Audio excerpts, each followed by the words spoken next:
Let me just preface this, right? I don't think that doechii is untalented at all. I think that she's really talented, but I just think it's weird how everything is shaping up around her and just, I'm what this video is just I'm using her as just kind of like the key subject, just an example mainly. But I had to catch you guys with the thumbnail and title. So now that you're here, don't turn away. Don't turn away. Watch this shit. Watch this shit. Yeah. Yeah. Watch this shit. Anyway, industry plans. All right. You hear the term thrown here and there and everywhere, and it's just become a whole source of arguments online. On one hand, people are really lazy when it comes to discovering music. People don't really want to do the search for them. It's part of the reason why we have so many apps and so many services that do for us what we're too lazy to do. And you know what? I'm not fully knocking that because if you have a good business idea and a good business plan, bank on it. Get that money. Get that Luciano. Get that cheese. I ain't gonna hate too much. But on the other hand, you have people who respect the realness and real artistry. People that go to music viewings and people who go to like basement concerts to support their local artists. You have people constantly just showing love to their favorite local artists and putting on their friends' music and stuff like that. Just real music heads who just love the product that musicians put out. They're real music heads. They're not casuals. They do this. And I'm somewhere in the middle. I have such a love for music. Originally, that was what this channel was going to mainly be about. My love for music and just interviewing artists and just ultimately just showing love to those artists. But as I'm starting to really figure out, a lot of artists, mainly rappers, have a certain kind of ego, a certain personality that just makes me like, you ever hear like when someone starts clawing like a chalkboard? That noise? That shit, that's how I feel when I'm in a room or I'm like just trying to write a song for somebody who I know is a dickhead. But anyway, back to doechii. It just seems like a lot of the opportunities that she's given, it just seems like she's being pushed onto us so much. And I understand what a lot of people seem not to understand. When you sign to a label's main objective is to get back the money that they invested in you. Or not even invested, the money that they gave you. I know a lot of you guys don't know the ins and out of the music industry, and maybe I don't know everything dealing with the music industry, but I know a little bit. I know a little bit about a lot of things. But with doechii, it just seems like she's given a lot of these things that just don't really add up. The point of a music label is to recoup the money that they spent on an artist. When you hear those big names that this person signed a 3 million deal, it's because the record label thinks that they can make probably 4 million or 5 million off of somebody. And we see that happen all the time. But what's been happening a lot lately is a lot of these rappers, a lot of these artists, the music turnover rate is like incredibly high.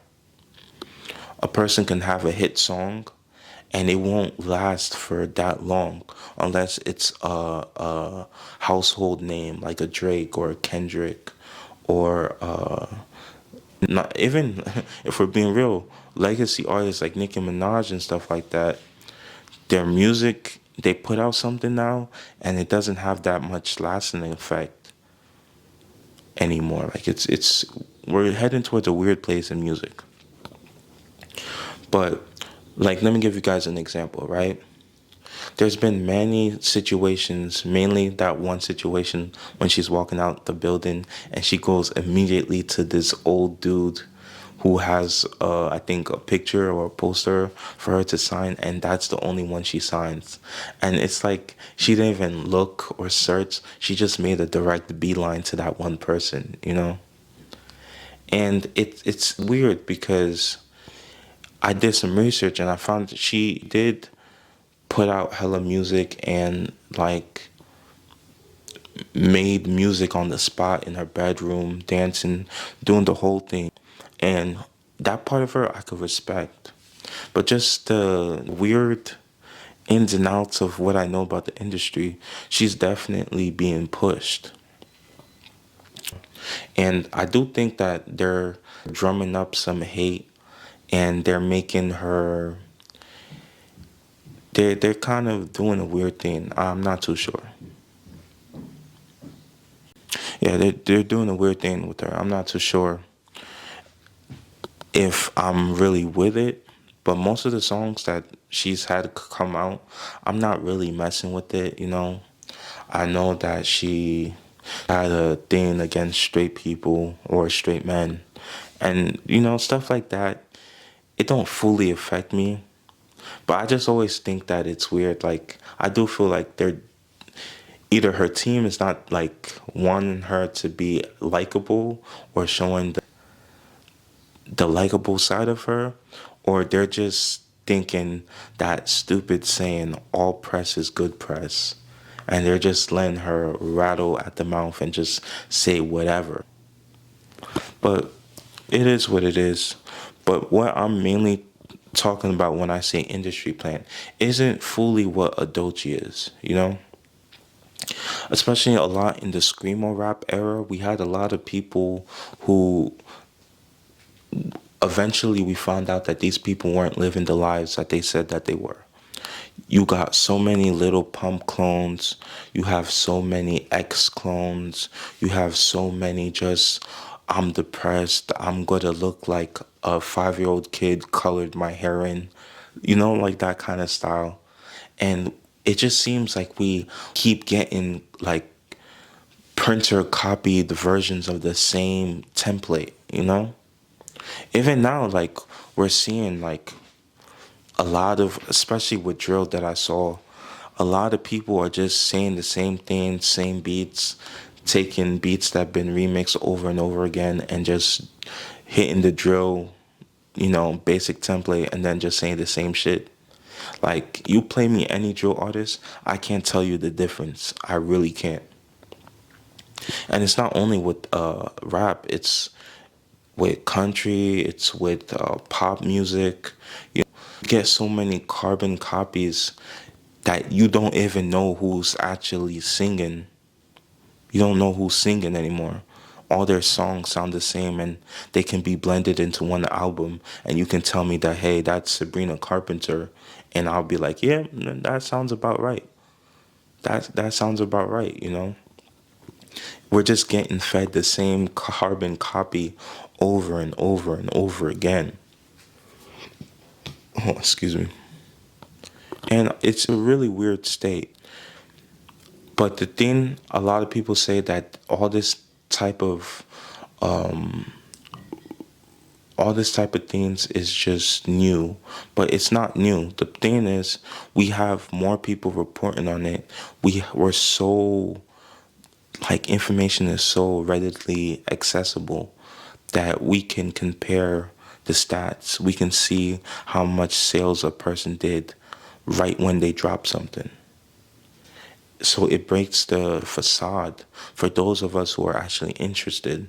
But to the casual listeners and people who don't really care about this stuff, they don't care. It doesn't affect them if a record label basically has a factory where they build the same kind of artist. They just add a little tweak.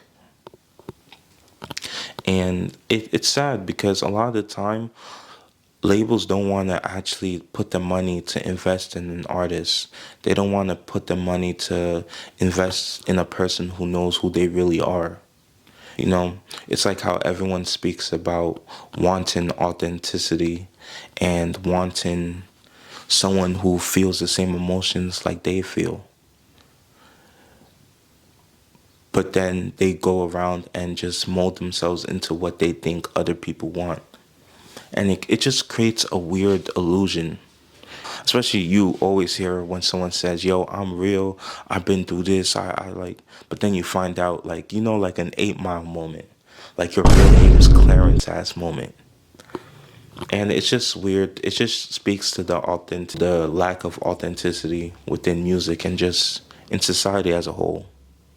And I think we should bring back just labels really, really putting in money to invest in people who know who they are.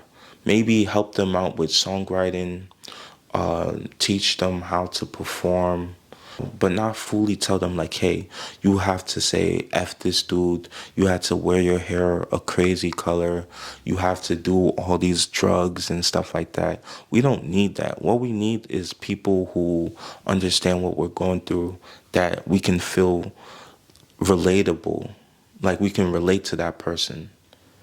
We can relate to their struggles and their songs. We're not trying to hear the same old bullshit that we've been fed for years and years. Like it's getting really boring. You see it when people talk about let's give an example. Like, what's his name? Is it Tizo Touchdown? He's unique. I actually enjoy some of his works. He's unique. You won't really hear someone saying, "Oh, he's a modern age Prince," or "He's a modern age Michael Jackson." You won't really hear that. But with a lot of rappers now, they're just not even rappers, just artists in general. You hear people saying, "Oh, they're a modern day blah." Oh, they're this. If we were in 1988, like, that just shows you that people are starting to slowly realize that a lot of these artists are just carbon copies. Labels say, oh, we can't make money off of this artist anymore, they're old, let's get a new guy and just paint him the way we think you guys want him to be. But basically, that's it. Again, I mean, no hate to Doechii. She was just a good example that I could use when talking about what an actual industry plant is. So, to the conclusion, is Doechii the industry plant that she's being told, hey, don't put your personality in your music, don't put your personality on speaker, don't do this, don't do that, only behave how we want you to behave? No, she's not an industry plant in that sense. But she is an industry plant in the sense where her label will put her in certain situations that are advantageous for her to succeed. And we need a new word for an industry plant where a label just makes them, and it's like Build a Bear Workshop. They add all the things that they think people want to see and want to hear, and they just put it out. We, as real music fans, we gotta stand up and say, hey, keep that shit. Because if I hear another motherfucker talking about like he's sad or whatever, that he went through the struggle and this and that, just to find out this motherfucker grew up with a silver spoon in his mouth, it's like me listening to T.I., like what's his son? Is it Prince or King? It's like me listening to fucking King Harris. Like, what the fuck are we doing? You know? But his other son, I think, damn, I forgot. His other son is like a blues or kind of like Jimi Hendrix-ish. I know I just talked shit about comparing, but I kind of like his artistry a little bit. You know? I kind of fuck with that. I'd rather that than listening to fucking King, King Yuck Yuck Mouth. Like, I don't want to listen to that shit. But anyway, Thank you guys for showing love to all this stuff. My neighbors are really driving me crazy with the added sounds. I don't know if you can hear it, but I'll catch you guys later. Peace.